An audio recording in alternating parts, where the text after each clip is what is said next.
What is up, YouTube? Happy Sunday. It's almost Thanksgiving, so happy holidays to you as well, and all that, whatever, you know, if you're into it or not, whatever. But yeah, so today I got a little special vlog for you guys. So right now I'm headed to Fayetteville, which is about an hour 43 minutes from where I live, to link up with no other than the man JT Hustlez.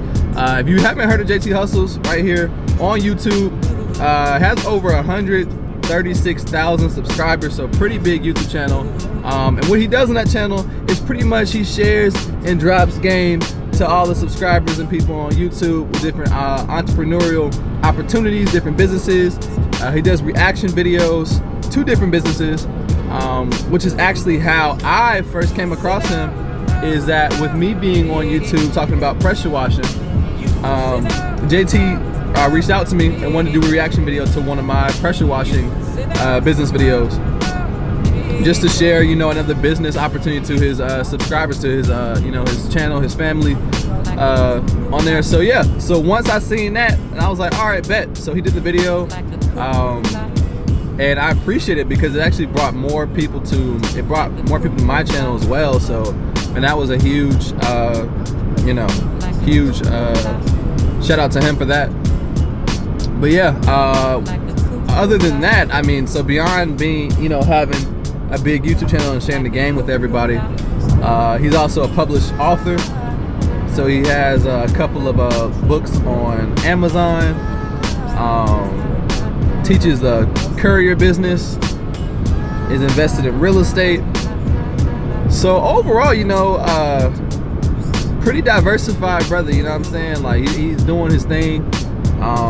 And so anytime that I see people who are, you know, really making moves in life, that's who I want to be associated with. That's who I want to be around, you know. And I might, you know, will make an effort to get around people like that, because what it does is it not only inspires and motivates me, but, you know, it just keeps me hungry and as a reminder to stay focused and lock in, you know. There's just so much opportunity out here, and there's no excuse why, you know, why any of us should, you know, be broke or not living the life that we want to live. Because as soon as you take control, as soon as you put the ball in your hands, you now have to take personal responsibility for what's going on in your life. And the things you don't like, it's up to you to change, right? So you got to change it. And so that's what it's about. And that's why, you know, I'm looking to network more and just be connected to people who are really, you know, just making moves in life, creative people, entrepreneurs, people who are just killing it. That's what I want to be associated with. On another note, I'm thinking about starting a second channel where I talk about, where I give more insight, kind of like just some more insight into my life and my journey in entrepreneurship, right? I just want to share my journey within business and my failures and mistakes, and I would love to do that on this channel. But based on the algorithm and how basically the reaction to other videos I put out that aren't pressure washing and carpet cleaning, they don't perform near as well as just staying, you know, staying within the niche of pressure washing or carpet cleaning, because basically that's what majority of y'all want to see, is pressure washing or carpet cleaning content. And I don't want to get boxed into that category, because I'm not really like super passionate about it. You know, I love to, you know, share it and help other people out, but I don't want to get boxed into that category, because there's so much more I want to talk about, so much more I want to do, and I just don't want to be limited to that specific, you know, category of videos. And I would just like to share a lot more valuable things with you all, but I just don't think that this channel might not be the move for that type of content. If you guys want to see that type of content, if you want to see more business, lifestyle, and vlog content and travel stuff, let me know. Leave a comment below if you're interested in that stuff as well. If you just want to see pressure washing or cleaning content, also leave a comment and let me know if that's what you want to see, right? Anyway, I'm gonna get back to driving. We'll be in Fayetteville in about, let's see, about an hour, 15 minutes. So stay tuned, guys. All right, y'all, we're in Fayetteville right now. Got the man JT Hustles. What's up, everybody? JT Hustles on YouTube. Yeah, Instagram, the JT Hustles podcast, everywhere. I said, what's shaking on the channel? Man, like my channel all about multiple streams of income, man. I want to be like the leader in practical entrepreneurship. Like I make content for everyday people. You don't gotta already have $100,000 to do the stuff that I talk about on my channel. If you got a little bit of money, I want to tell you how to take what you got laying around your house and start reselling on eBay. If you got more money, then I want to show you how you can invest in a pallet business, appliance repair business, a cell phone repair business. But regardless of what your income level is and what your current knowledge is, I want to give you a way that you can have an additional income stream. And we scaling up now to where I want to get to the point where we start more about investments too, because I understand that some people's personality type, you may not be interested in what comes with being an entrepreneur and owning your own business. But I think everybody should at least have investments. So you should at least have 2 income streams. If you love your 9-to-5 job, maybe you got a 9-to-5 job and you invest in real estate, which is something that I've recently started doing this year. Maybe you learn stocks, maybe you learn whatever. Maybe you even invest in a business through the form of a franchise or in somebody else that you trust that knows business. But that's what my channel all about, man. And hey, like this video, subscribe to this video. Y'all listening to one of the best people to learn entrepreneurship from, man, in the game. Yeah, this is real, man. So I just been riding around with JT, man. He been dropping some game on entrepreneurship. It's just so much opportunity out here for anybody. Whether you went to college or not. Is it about college? Not at all. I got a master's degree, and this ain't my channel, so I can say it. Man, this bullshit. Like I don't cuss on my channel, but I'm cuss on here. Because honestly, man, like to get my master's degree cost $83,000 total. The stuff that I do now does not require any degree at all. But the reason why I feel like I'm qualified to say it is because I went through it. So I thank God for that opportunity to have went through it. Because if somebody never went to college and they said, oh, well, college is unnecessary, then it's like, how do you know? Okay, yeah, you made $100,000 without a degree, but maybe with the degree you would have made $1 million. So as somebody with the master's degree, and I got partners of mine that's in the PhD program becoming doctors, I'm telling you, man, that if you want to get a job and work for somebody else and make them rich, then yeah, you'll get a little bit more crumbs if you got an associate's, bachelor's, master's, even a PhD, right? But as an entrepreneur, it's not necessary. And I don't want you to associate knowledge with a piece of paper that you hang on your wall, right? So getting the right knowledge and applying it is absolutely necessary, but spending 5-6 figures or more with an institution and they giving you a piece of paper at the end of 4 to 6 to 8 years for it is not necessary for you to be successful, right? So entrepreneurship is definitely the way. Take it from me as somebody who, again, $83,000 later, I spent 7 years post high school in college because my mom told me that is what you were supposed to do in order to be successful. And the reason why I share that with you is I love my mom just as much as y'all love y'all parents, and she didn't mean anything by it. She gave me the best information she had. My mom is a senior citizen. Like, she's old enough to remember the civil rights movement. My mom graduated from an all-black high school. That's how old she is. She don't like me to say her age, but she's pretty up in age to be old enough to have lived through all of that. So her main focus was equality. Like, the fact that I graduated high school with people that didn't look like me was a major accomplishment in her eyes. She just wanted me to graduate high school and then have the opportunity to go to college and get a good job.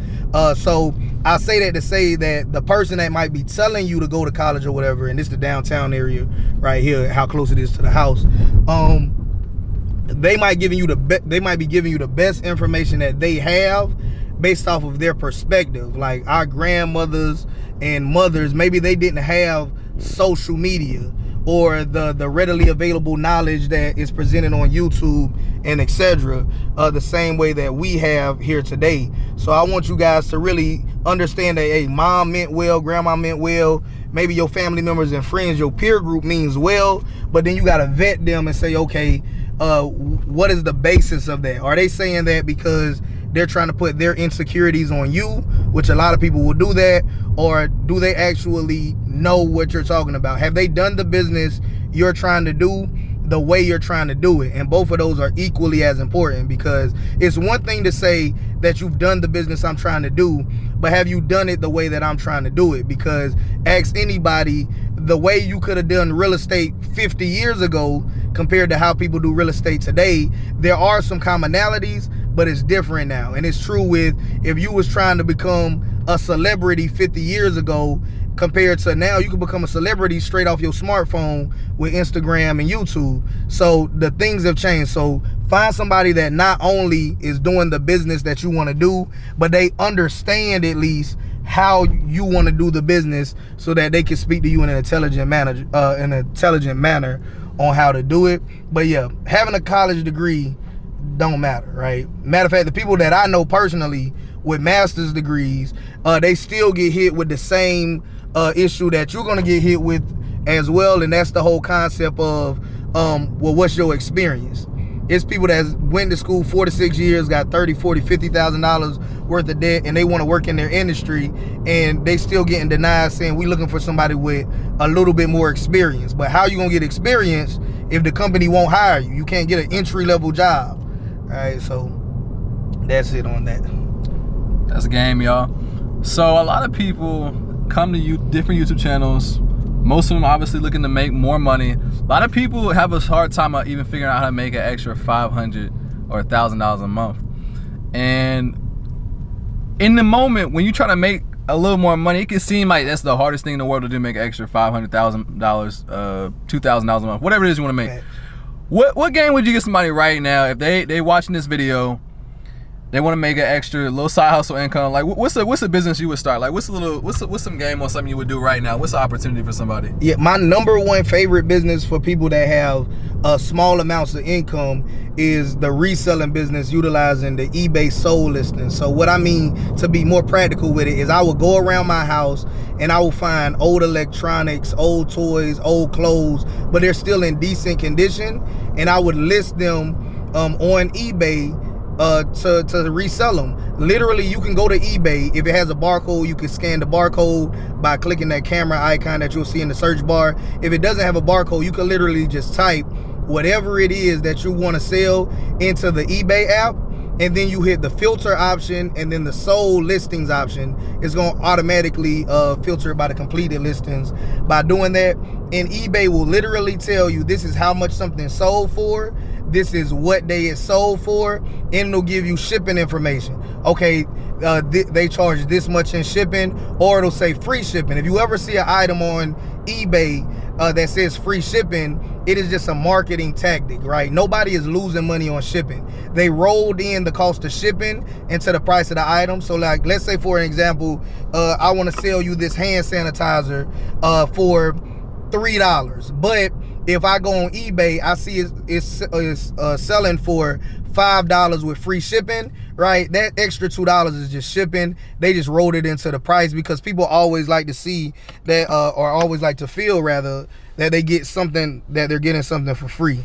So I would say reselling, man. And I know it sounds small and incremental, but I got a partner of mine, man, Sion, right? He literally goes to Walmart, buys things off the clearance section and out of the toy section, and he'll invest $50, make $150. Go drop $150 and triple that up, right? And keep doing that, man. And he has paid to go on trips with it.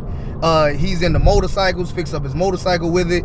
He can make enough money really to get an apartment and to live off of it, can scale it up and buy a house straight off of reselling. So I think in the beginning, a lot of people don't want to hear that, because it might be small amounts of money. But what you do with that small amount of money that you make off of reselling those things around the house is you reinvest it at flea markets, thrift stores, the clearance section of big department stores like Walmart and Target, and then you reinvest that money, and you just keep doubling and tripling your money, and eventually that $10 profit is now $110, is now $1,011 or $1,100 profit, right? And it keeps growing like that, and the more items you get, the better it gets. So I say reselling, because reselling is easy, and you're literally selling the items that you already own. So as far as startup cost goes, is essentially zero. You selling stuff you already have, and then you're just gonna live like you don't have that money when that money comes in, and you're gonna sell that stuff as well. You're gonna reinvest that money, buy more stuff to sell and resell it that way. And again, I know people that make enough money now that they can get an apartment and pay all their bills. When I transitioned from the independent courier service to what I'm doing now, there was an in-between time where literally just reselling alone, I was able to make enough money to pay all of my bills, to include taking care of my daughter. I got a 3-year-old daughter. She was a newborn then. So I could realistically make anywhere between $2,000 to $4,500 a month. In fourth quarter, it skyrocketed. Fourth quarter is Christmas time. Like, depending on when this video comes out right now, you can make double, triple of that. Just depends on what it is. So reselling to me is the go-to business for the low-income person. And then you invest in other businesses as you get your money up, get your knowledge up. That's facts, y'all. So somebody's gonna watch this video and they're gonna go out there and start making an extra $2,000 a month or more, or maybe even less. Some people gonna watch this video and look for another opportunity, because a lot of people end up opportunity chasing. Yeah. They call it the shiny object syndrome. And that's one of the reasons why many people fell in business entrepreneurship. But like, you done been in the game for a while now, you done different businesses. Like, what do you think are some of the things that, some of the biggest lessons that's allowed you to become, you know, successful in your given industry and in multiple industries? What I would tell people is, first and foremost, we all need money to survive. Let's get that out the way. So I know more than likely you're trying to start a business because you want to make more money. But if you want to have longevity in business, I'm somebody that has made a lot of money with an independent courier service. I'm an author. You can go on Amazon and find my books. I have a YouTube channel that makes 6 figures a year. I'm a real estate investor. I'm an app investor, and I'm a silent partner in restaurants. So I'm investing in those businesses as well. But the common thread that I've learned, and I've been an entrepreneur since 2014, is that yes, money is important, but you need to identify what value do you have, or whatever your investment has. If you're going to make an investment into something and not do a traditional business, what value does it have, and what's the target audience? And put all of your focus in delivering the most value you can, and the most money you can make is going to come out of that. Too many people, they be thinking short term, and they say, well, I need $1,000 this month to pay the bills, or I need $5,000 this month to pay the bills. I'm gonna be a little short. And they just make decisions based off of the short term, and they not making moves to say, okay, how can I build something that gives the maximum amount of value? Even if that means, when it comes to a business, I give out free samples, or I have a free trial period, or I give out free materials to influencers to promote my business, right? I have a merchandising business. I don't operate it anymore, but it still exists on Instagram, just so people can fact check me. It was called beingthebest.com. What Being the Best was a merchandising company that Kid and Play, Salt and Pepper, Big Daddy Kane, all of these 90s artists could come get their clothes from me, and they could resell them at their shows. They could package it together and say, come to the meet and greet, you'll get a shirt, you'll get an autograph, and whatever it is that they wanted to package in it. It might just be that stuff. But what I did to get in with them, and this is a nugget right here, right? I gave boxes of shirts to their DJ, right? Because it is very hard. Like, if you want to get in and meet Drake, the chances of you physically being able to find a way to meet Drake outside of him just doing a publicized meet and greet and you just buy tickets to it is slim to none, right? But you might find out who Drake's DJ is, and you give Drake's DJ an unlimited amount of value until the point where he will mention you to Drake, or years later he might introduce you to Drake, right? So in my personal life, what I did with Being the Best was I created dope shirts for Kid and Play. I couldn't get to Kid and Play, but their DJ, a lot of these DJs, they don't live as good as the rappers, or a lot of these rappers don't got money like that either, but especially the DJs don't got money like that. So you giving them a lot of fly gear, in my case, you build relationships with them till to this day. Matter of fact,